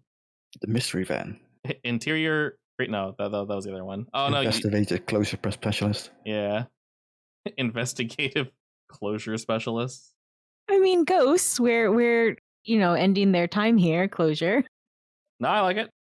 I don't know if these names I'm picking exactly fit, but I think they're close enough to work. No, definitely not. You come up with them faster than I can. It's fine. So you win. Yeah. It's yours. See, we should have shown up with honkable noses and weird wigs. Call ourselves investigative clowning specialists. Nice. Actually, no, I lost it. Excellent. Wait, let me Google something really quick. Yes, we're clown hunters. Hunters that are clowns, or you hunt clowns? Yes. Okay. You blend in. Clown hunting clowns. Yeah. Man, you would have been really useful 4 or 5 years ago with all those random clowns running around. I know, right? Cannibal clowns. Oh boy, my favorite. Alrighty. Your group piles on in, all 5 of you, and we head off to a relatively nondescript location. I'll just leave you guys here on the map since we're all going at the same time. And indeed, the navigator was correct. Takes about 30 minutes or so to get there. Traffic starts to kick up, so it takes maybe 5 or so more minutes, but we can take some back roads, as, there's basically nobody here. We get off the highway and head closer and closer to our quarry. We arrive, and from the outside, it's difficult to tell if this is indeed the location. But as you guys begin to park, I guess that's an interesting point. Are we parking inside the parking garage or outside? Oh. I don't want... I mean, can we park blocking the road so nobody can get in? Theoretically, that might be dangerous. You definitely have bullshit you can throw on the road, like traffic cones to say don't turn down here. Yeah, sure, that's fine. Because it is getting dark. So I don't want your... Within sprinting distance of wherever we need to be, I guess, is the best solution. Yeah, Sure. I agree with that. I don't want to be too far in case someone does get hurt and we have to rush to the hospital. Perfect. I also don't want the monster to destroy the car. That as well, Well, yes. Paperwork, Also, Hate walking is not fun. Yeah.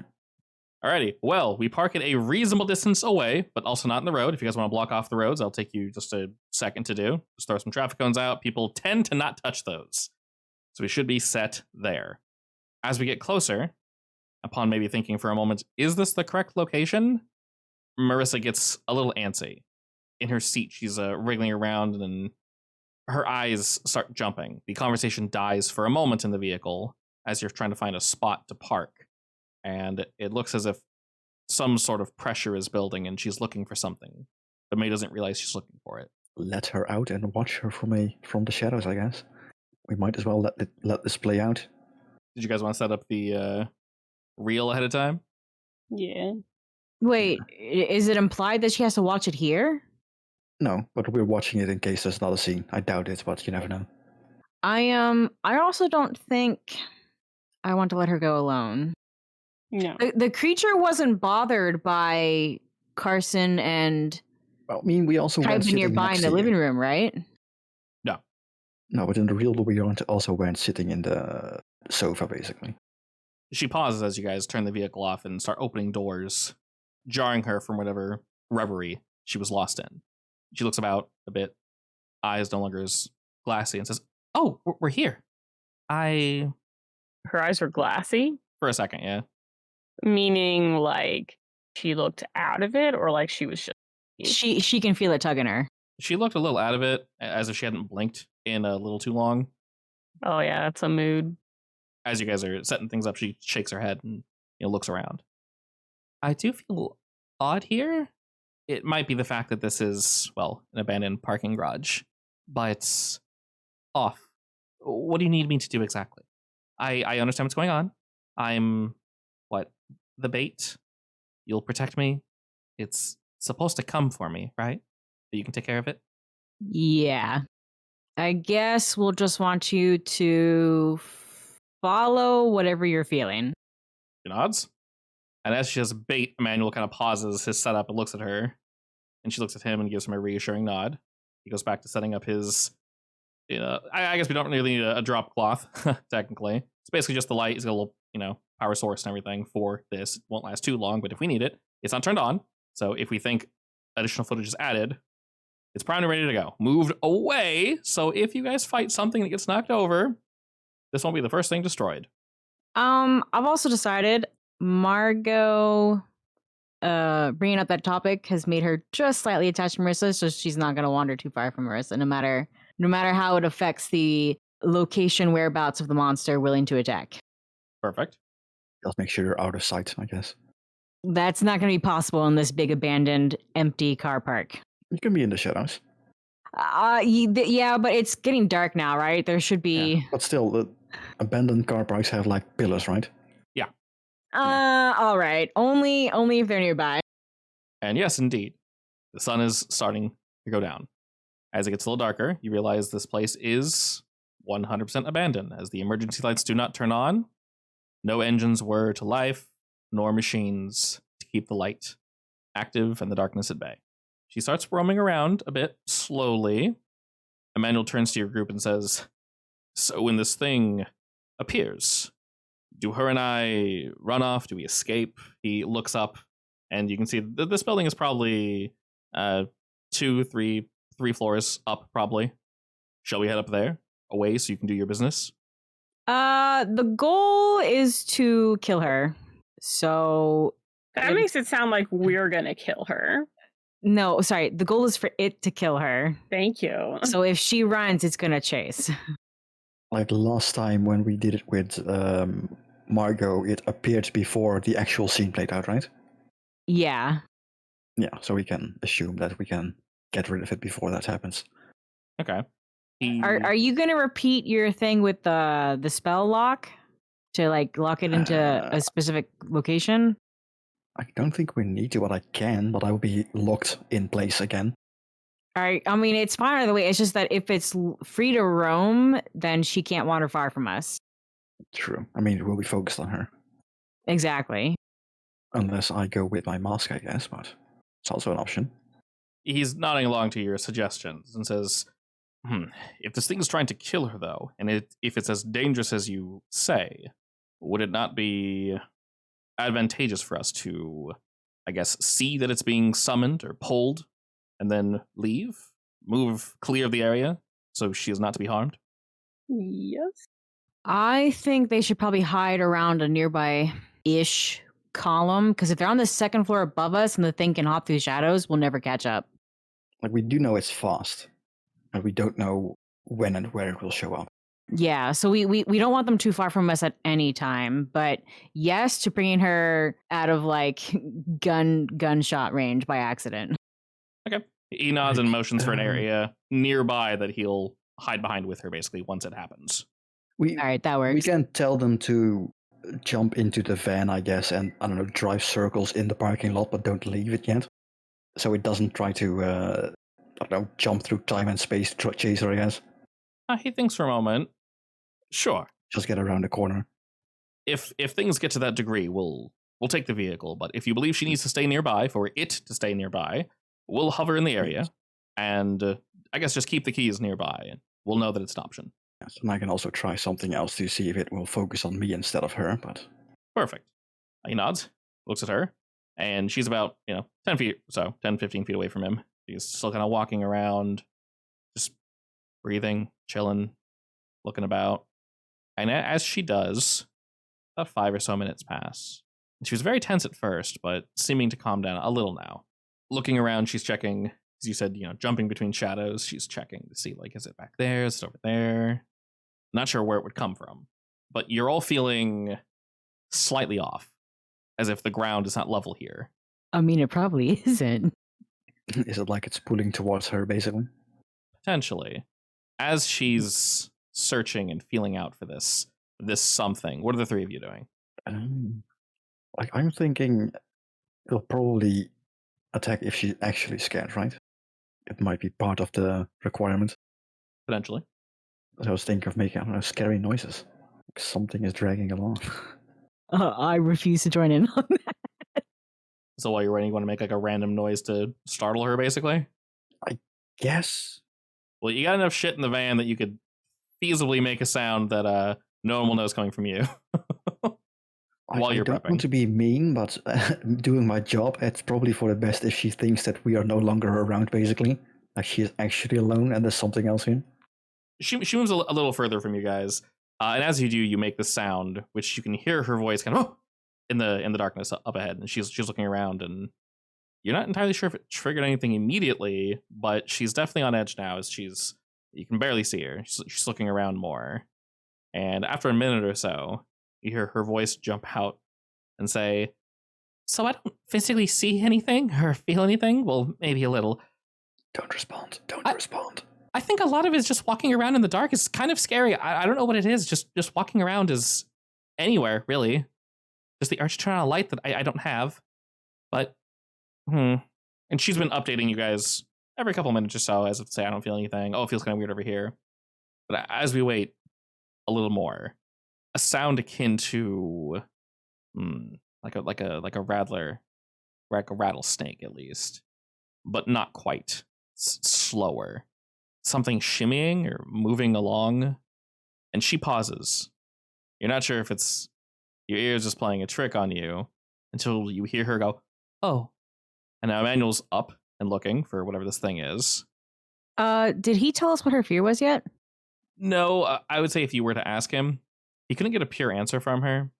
Currently, the worst thing that could happen is something bad happens to Jack or something along those lines. That and just general fear of the dark, but everyone's scared of the dark. Like, what are you really afraid of? So he couldn't give you a firm answer. I mean, maybe it is just being afraid of the dark. I don't know. Eventually. No, and if her biggest fear is something happening to Jack, the creature could easily fake something like that. That's true. And about 10 seconds after her little shout, you hear her speak again, saying, I think I saw something moving. It was And without turning her head, she points kind of behind herself to the right and wiggles her arm. You guys can just barely see her in the dark. Is there something over there? Is there? I'm going to start creeping closer to her, but I'm going to face the direction she's pointing. Yeah, I feel like we should start moving in, but how to do that without tipping it off? Looking in that general direction. She's the center of attention, so I don't think it matters too much as long as we don't stand next to her. You essentially see nothing, just shadows. Sorry, can I read a bad situation? Yes, now would be a good time for that. A Can 9. I help reading a bad situation? You guys are all close to each other, so yes, you definitely can. Oh. Why is Margot rolling? Yeah, why aren't you rolling? I thought we were going with Kaiba. Nice. Okay. Y'all are the worst. I can't believe I believed in Well, you. at least it can't be worse for you. I'm only going to take Kaiba's roll for this, not yours, Margot, because Nice, I get a you're doing something experience. separate. Yes. So Kaiba, mark experience. Margot, you're doing something slightly separate. But yes, we have a 4, a wonderful 4. Does that make my roll worse? No. Worse, but it doesn't make it worse, so it's fine. Yeah. So nothing awful happens to you. You still get your rad? You still get your rad situation, brah! You get to pick one, which is a lot of different things. I don't know if you have the list open, but if you dude, I'll just throw them in chat there for you. Let's see. What's the best way to protect the victims? What's the best way to protect the victims? All right, I'll do my thing, and then I will answer you. What even happens if you fail a help out? Don't you get put in danger? Yeah, basically. So looking about, this is where we want to be focusing on. This is definitely the area, 100%. Something in the shadow glimmers for a moment. It looks almost like a bottle of milk, like an old school glass bottle of milk. And then another one, faint, hiding in the darkness. Very strange. It's the milkman. Very strange. But you realize upon... It's milk bottle? Yeah, I know, right? You realize upon closer inspection, that's not what it is. It's also like 5 feet off the floor. And there's more than 2, 3, 4, 5, 6 of them now as they're growing like a piano being rolled out. A jagged, broken piano. The more it reveals itself to you. And as whatever this is begins to coalesce, you hear her shift away. She doesn't physically move her head, but she shifts her body without picking up her feet, sliding her soles of her shoes along the ground, further away from this thing, as if she can feel whatever it is, slightly more visible, but not truly there. And now looking closer, all these jagged white shapes gnash for a moment, and they span out for those that are looking at a point directly in the middle of your vision, outward to the left and outward to the right, almost infinitely. You cannot see the edge of whatever this thing is. It just keeps going and going and growing. Is it circling you? It's difficult to tell. Does it have an end? Also difficult to tell. But gazing into the darkness, into these shadows, it's not moved forward just yet, but you can swear that you see what seems to be a grinning, lipless mouth of something very much not human, all of its jagged, broken teeth in a horrible row, slowly moving closer to you, like a floating smile that has no end. Creepy Cheshire cat? It really is like the back rooms there. As you guys are silent, she speaks out again and say, "Is there something there or not?" Yeah, there is. There is definitely something there. You say this, and she turns her head to look at it, and as she does, the image shoots to the right where she turns her head and is gone. Oh, God, that's so creepy. Do we happen to recognize what it was? No, it looked like a smile, just in the darkness. And as she looks at you, she says, "What? Don't what?" Don't look. Oh. It knows when you're going to look at it, so it disappears. She nods, looking at your group now, and she takes a few steps closer towards Emmanuel, and he's waiting near one of the pillars. She says, "All right." And Carson, you can determine that the best way to protect the victim is to somehow keep this thing that she cannot see or look towards away from her. She needs to be away from it. You're not sure how it moves, how it will attack, and if this is even the whole it. But there's something resting just in the corner of her eye that is going to be getting closer and closer until it strikes. And we have to keep her away from it? Somehow, yes. I can continue to answer this question in pieces as you guys see more. Yeah. So now that we've witnessed this, what are we doing? Can I move to see? I guess like the next time it appears, if she can see at the corner of her eye and she stands still, and then I turn to face it, will it move away from me or will it still hover in the corner of her eye? All right. It moves so quick, we don't know just yet, but that's something you can definitely test. Yeah, I would like to test that because that's going to affect how we approach this. She's trying to stay calm now, and in one position, not moving. And where it was, where it had moved to the right, you guys continue to look and wait for it. But then you hear a shuffling now to her left, and then a scratching. And she just lets out a, I can't look at it. I think it's there again. Okay, then I want to, I guess, step forward and look at it directly. It's now to her left, and you can tell she's trying her absolute hardest not to look at it. Her body is shaking. You can hear her trembling. I will whisper some, don't look at it. Good, just stay where you are. She's nodding, trying her hardest not to move. You can see more now, Margot. She still has my charm, right? Mm-hmm. She's holding it in her hand very tightly. She's not going to let it go. And she's trying to take steps like forward, away-ish from it without looking at it or letting it leave that exact position. She's trying her absolute hardest to work with you guys. And Margot, you start to move closer to it. Were you asking a question? We can look at it, right? Yeah. Oh, yeah. Okay. Now that you know where it is, the three of you can look at it. It's very difficult to see precisely what's going on here. And what if I step towards it? As you step towards it, you do indeed move towards it. It does not get further. What if you stand between them? Sure, I'll step between them. As you move and stand between, you're not really sure anything has changed precisely, but you know she can see you now. She goes, "Oh, Margot, don't look. You're over there. Hi." Did the creature do anything? Doing anything? Not necessarily. So it didn't move at all? No. You can get closer to it, though, and you do indeed see yourself getting closer to it. It does not move away. All right, Marissa, this thing is very intent to stay relative to your vision, so you're doing great, not moving. Time for you to try something. I'm going to text Margot. God, I don't want to say it out loud. But obviously Margot wouldn't be looking at her phone. I'm freak Marissa out anymore. I mean, you could call my name after you text and indicate. Do you have your sword with you right now? Yeah, I'm definitely carrying a mirror. I'm definitely carrying the big sword. What happens if you make it or try to let her see it through the mirror image, like a reflection? Does it also react to that? What's the point? What are you trying to get at? Like, can she see it through a mirror and does it still disappear? Like, that way, well, at least she knows where it is, I guess. She can sense it, though, right? Yeah. To a degree. If one wants to try it, you definitely can. I'm standing between it, so it can't be me. Well, it'd have to be your sword, right? Would that angle function? No. I mean, you probably don't have enough light for that right now, so... Yeah. That too, yeah. You need an actual... Yeah. Relatively is a good sized mirror, which you'd have in your van, which is right over there. So, Gabi, you're in a pretty good position to do this if you want. I mean, there's a few things I want to try, honestly. So, first of all, I want to try taking a picture of it with my phone. See if it shows up in the picture. That's the first thing you want to do? Yeah. Because if I can see the smile, I can probably see it with my camera as well, if it is even there. As you move in to take an image of whatever this thing is, it clicks. You know a picture was taken. But rather than seeing the room or the thing, it's just a perfectly black image. Pitch black. Interesting. No shading whatsoever. Did it show up in the preview image or? No. Also no. So it's there, but it isn't there. Nice. It's good to know.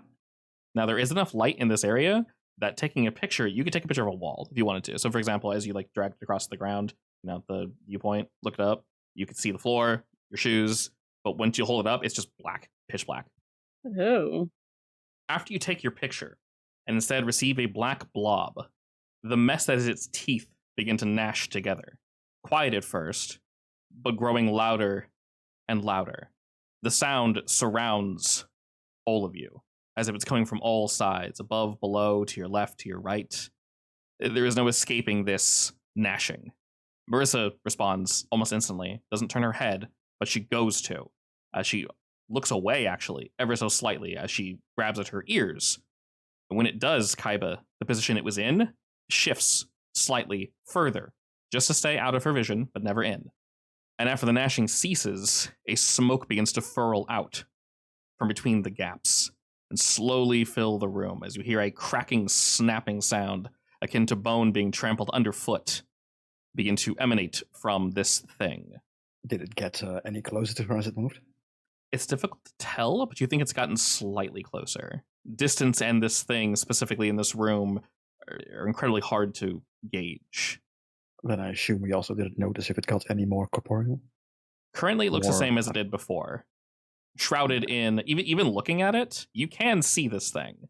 But even looking directly at it, you almost get the feeling as if you yourself are looking at it from the side, like from a side view, as if your eyes refuse to focus on this thing. Everything you're picking up are just glimpses and fragments of a photo that your mind assembles for you to make sense of the vision before you. Who wants to try shining light at it? One of you two. One of us what? My hands are full with my sword. Well, fine, I'll do it, I guess. I'll flash my light at it. Yeah, obviously on your phone, those are really bright. Yeah. Okay. That very much works. For where you are now, though, Kaiba, roll me act under pressure as this surmounting presence is just growing. This can't go wrong, right? We're trying to aim it. We're trying to... Yeah, here we go. A 9. Mixed success. Who wants to help me and potentially get me an 8? Would you like to help, Carson? yeah. Yeah, I can. What are you doing to help? Can I add my phone? Yeah, definitely. Yeah. Excellent. All right, that brings me up to a 10. With you will slightly expose yourself to trouble or danger, Carson. I can't believe he exploded. As the two of you shine your light at this thing, it seemingly disappears. All the area that your light bathes reveals pillars, twists, turns, flat concrete walls. Just out of the line of sight of this light, though, you can see this thing continuing. Hey, Marissa. As in, it's still there in that space, or you mean it moved somewhere else? It hasn't moved. Like it's in the shadow? Possibly. So your light dispenses the shadow. Gone. Disperses the shadow. Yeah, so we can't see it basically, but it right. might still be there. Where the light... Kind of wish we had a spotlight for Marissa. Where the light touches, you don't see it, but you don't know if it's not there or you just can't see it. You do know it continues out of the corner vision of your... Like if you were to turn your head to the right, left and right, you'd still see these teeth like surrounding you. We technically do have a spotlight. It's called car lights. True. Oh. Well. But we also don't know if it does anything, so... As you've done this, Margot, where are you facing currently?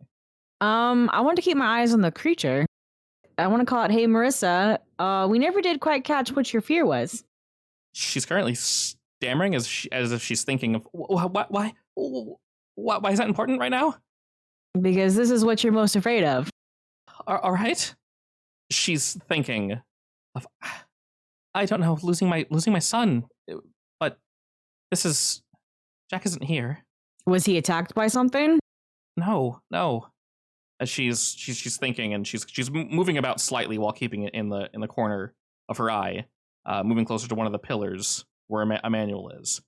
And that snapping and crunching of bone grows louder, specifically behind you, Carson. Behind me? Behind you, correct. Suddenly, you feel something snap and grab onto your ankle and begin to pull you backwards away from everybody else. It's not terribly strong, but its grip is unrelenting. You do not feel as if it's letting go. You very much can, yes. Are you trying to kick at it to make it loosen its grip on you? Yeah. Okay. Go ahead and roll me act under pressure. All right, another 9. A 9. Unfortunately, everyone's pretty far away from you right now. Or relatively. As it's pulled you back ever so slightly. Kaiba, you've had a second to take in the light. Are you keeping it on the creature or are you turning it off? I mean, I kind of want to experiment further. Okay. Perfectly fine. Would you consider me captured? I'm actually going to ask you that. So, you have a few... actually, you know what? Regardless, yes. So, you have a few options, Carson. You're losing your balance as the thing is pulling you backwards. Its first yank is strong enough that you almost have to jump in place as it pulls your body back just to keep yourself straight. You don't know where you're being pulled to, but backwards, most likely towards this thing. And you hear almost like guttural burp as you can now see, you look down at your ankle, the smoke is starting to furl in, and it's about up to your ankle. You can still see your shoes, but it's starting to fill the room. Marissa sees this too, and she looks down for a moment, and you guys can see this overall image shift ever so slightly. She doesn't turn, but things begin to move. So, Carson, for you, as you're trying to right yourself, I'll give you a choice. One or two things will happen. Yes, you are captured, which means what exactly? I get experience. Does it mean anything else? Yeah, so I have when a monster captures you, you mark experience, but it doesn't have anything else to it. So, yes, you are indeed 100% captured right now. I will let you choose, Carson. Either to right yourself, you're going to drop your phone and it's going to break, or you'll hold on to your phone, but you're falling to all fours. Oh, geez. If I drop my phone, the light turns off, right? It's going to break, yeah. You'll lose your girlfriend's or not yet girlfriend's phone number forever. We're on and off now. Okay, I'm sure he hasn't memorized. I haven't memorized. Are you kidding me? Every night before he goes to bed, he says it out loud. Just to remember. No, he probably auto dials it and then realizes what he did and deletes it. Yeah. So if the light goes if he out, drops his phone, he accidentally calls his girlfriend, and then she hears me die, which is really unfortunate. If the light goes out, the monster becomes like clearer, right? Where you're invisible or not there, but yeah, sure. So Kaiba's still shining his light wherever you're. So obviously, if the phone goes out, that portion that was invisible will become visible again. You're not sure if it's not there or if it's actually just like making it go away. I'm gonna drop to my knees, but not break my phone. All right. As you fall, you do not receive any damage. You're able to kind of catch yourself, and you're not getting pulled back as quickly to create instant panic, but it's definitely still pulling on you. And slowly, you're being dragged along the floor. The smoke growing ever higher and higher. And as you breathe it in, Carson, it smells like cigarette smoke, but almost like nastier and a bit funkier. There's something else underlying in this that isn't great. Margot, as you're watching this creature, Kaiba, you can't currently see it because your light's on. You can do something in just a moment. But Margot, you see pretty much instantly that cracking bone grinding sound. Its mouth is opening. This smoke is burrowing out. And you see almost like one frame at a time, as if you're blinking rapidly. This long, black, segmented limb comes out from between its teeth, cracking every time it moves. Snap, snap, snap, snap, snap, into position. And this long, multi-segmented, incredibly skinny, completely black arm comes out of its mouth. And then a second one. And you see these small hands reaching from between the teeth, opening the mouth further and further. As if there are many more in there that would wish to join you. Carson, you see that the thing that's around your ankle is indeed one of these hands. Margaret, you done something in a while? What's your general situation? Am I close enough to start severing limbs? Yeah, very much so. You're just going to go in and start smacking? Absolutely, especially if it's an arm. Oh, shit. I forgot. You have arm slashing potency. All right, you may run in and kick. That's a weird potency. Very weird, but yeah, go ahead and run in and start kicking some ass, Margot. I think you mean proficiency. Nice. All right, I'll move the boy into position using your big sword, all right? Yes. Alrighty, you're going to sever multiple arms with this. All right, well, hang on. I know, you got your big hit. They have no armor, right? It was for sure 3 harm? The arms don't have armor now. Sadness. Free experience. Go and mark experience, Margot. Alrighty, what is that? On a miss, you leave yourself open and vulnerable. The initial damage is still going to take place, of course. All right, so I got a little close in my excitement to chop some arms off. I can't help action with that finish him, right? No. Yeah. This is basically pure luck to see if she does more damage or not. Yeah, makes sense. So, Margot, with your strike, technically the way this room is positioned, the three of you are about as separated as you could be. Carson's being pulled one direction. Margot, you run in and you start slashing. You take a couple arms. They come off pretty easy, but it catches you as you are wielding a very heavy weapon. You're grabbed, both your legs, both of your arms, and your sword. You're trying to wriggle, but it starts dragging you in, closer and closer towards the teeth. You will not receive any harm, but you're in a very, very precarious position currently. You can still sort of move, but not as much as you would like to. So Margot, captured. Carson, captured. Kaiba, you have your light out. You have many, many plans, many things you want to do. What's the top of the docket? Wow, plans have changed apparently. I'm gonna, I'm just gonna put out the mask and see if it reacts to that. I'm gonna turn into Marissa as well. All right. Marissa too, electric boogaloo. Mask time it is. Roll me plus weird. Open. Woo! I mean, it's better than nothing. 1 off. Perfect. Exactly. Alrighty, 7 to 9. The magic will convince most. There will be a minor complication. Will it convince the monster, though? We shall indeed see. Kaiba, you put your phone away, I assume? Yeah. Okay, cool. So you stash that real quick, you slap the mask on, and it grabs on much more firm than it did the first time.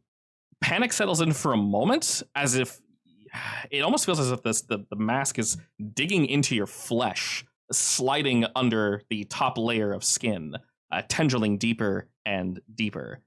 It's not enough to really cause you any harm, but it's grabbed the living shit out of you. For but a moment, the mask has not activated. You are dropped into a sea of darkness, Kaiba. You cannot see anything at all. Go ahead and roll me. No, don't roll me. I'll just add 1 stress. We'll keep the roll as it is. Where would you like to add this? Just normal stress. Okay. All right, so 2 things. Adding 1 to stress, and for a moment, Kaiba, you're going to be blinded. You cannot see anything, but you do feel as if the mask is working. Not only that, you feel for a moment it might actually be working the way you intend it to be. Focus starts to shift towards you, and you can feel fingertips running along the hairs of your arms, down your back. Touched, but not violently, at least currently. You hear Marissa begin to panic. She hears things clattering, people falling. She coughs a little from the smoke that's entering the room. You hear her then sneeze, and the image shakes violently for a moment. And she calls out and says, Is everything going all right? Where are you all? I mean, I'm over here. I'm literally in danger, so I'm not stay saying calm. anything. As long as you don't hear anything. However, let me know when I can try and kick it off again. Yes, Carson, since you fell first, I'd like to come directly back to you. As you're being dragged backwards towards this thing's maw, what do you do? I mean, can I try kicking away from it again? Yeah, definitely. You're just trying to free yourself? Yeah. Oh, God. Alrighty. Another 7. Do it still. Yeah, mixed success means you will succeed. There's just going to be somewhat of a problem.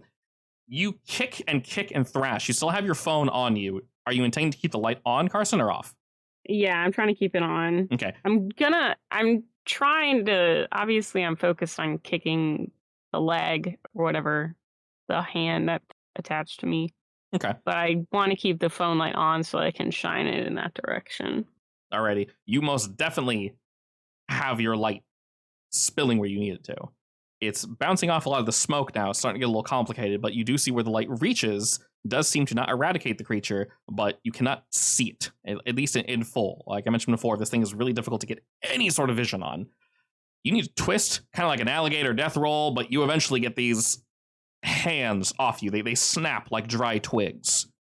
And as you stand, this sound of you being freed for whatever reason causes Marissa to turn her head despite her best abilities not to do so. And unfortunately, she looks directly at Kaiba, who currently looks exactly like Marissa. Oh, great. I was going to say, don't look at me, but that doesn't work anymore now. And right before we pause our session for the day, she just says, "What?" Oh, God.